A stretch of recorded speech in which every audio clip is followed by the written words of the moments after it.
சொல்லுக்கும் அர்த்தத்துக்கும் தூரங்கள் கிடையாது.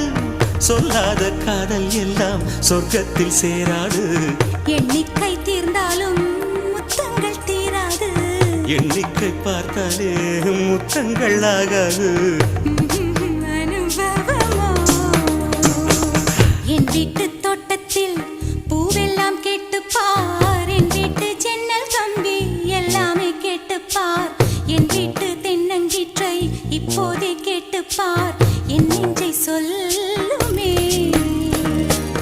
உன் வீட்டு தோட்டத்தில் பூவெல்லாம் கேட்டுப்பார். உன் வீட்டு ஜன்னல் கம்பி எல்லாமே கேட்டுப்பார். உன் வீட்டு தென்னங்கீற்றை ஒவ்வொன்றாய் கேட்டுப்பார். என் பேர் சொல்லுமே.